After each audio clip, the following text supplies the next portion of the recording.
Writing for Yahoo, Finding Freedom author Omid Scobie argued that despite his willingness to engage with Britain's imperial past and decry unethical government policy, Prince Charles has failed to turn around his negative public image. This is primarily due, argues Mr. Scobie, to the future king accepting charitable donations from questionable sources, such as reportedly accepting €3 million delivered in bags stuffed with banknotes from Qatar's former Prime Minister and billionaire Sheikh Hamad bin Jassim bin Jaber Al Thani. They can however accept a check as patron of or on behalf of a charity. Discussing Charles's positive steps, Mr. Scobie said, "It has only been Prince Charles who has successfully demonstrated the art of diplomacy and compassion to less able family members." For instance, the biographer highlighted how the Prince of Wales did not shy away from uncomfortable conversations about Britain's imperialist past and historic role in the slave trade, during his visit to Rwanda last week for the Commonwealth Heads of Government meeting.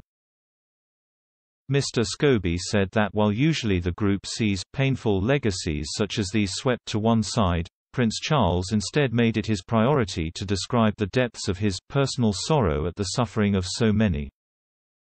Mr. Scobie blasted Prince William's efforts in similar conversations after his failed Caribbean visit.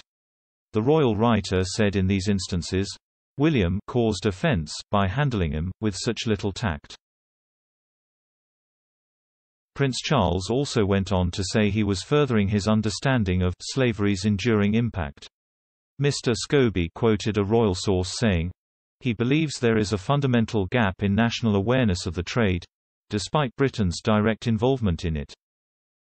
He added, "While there is an argument that the prince needs to tone down his political views as a future king, I have always found it admirable that, despite the constrictions of his role, he has been unafraid to address issues that others consider too political, from the environment and Islamophobia to youth unemployment." However, the royal author argued that while his efforts seem authentic, the future king has well and truly blown it, due to the donations from the former Qatar Prime Minister. Clarence House said donations from the sheikh were passed immediately to one of the prince's charities and all the correct processes were followed. The controversial sheikh previously admitted that under his government Qatar maybe financed the Syrian branch of al-Qaeda without his knowledge. But the new revelation could put the future king's succession to the throne in jeopardy, royal commentator Tom Bower claimed.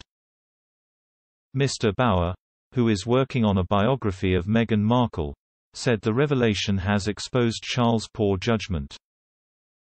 Mr. Scobie appeared to share this view, arguing that while the transaction was legal, the incidents demonstrate a total lack of awareness of the way in which such deals were done. How can a senior royal believe accepting a suitcase of cash is a sensible way to fund a charity?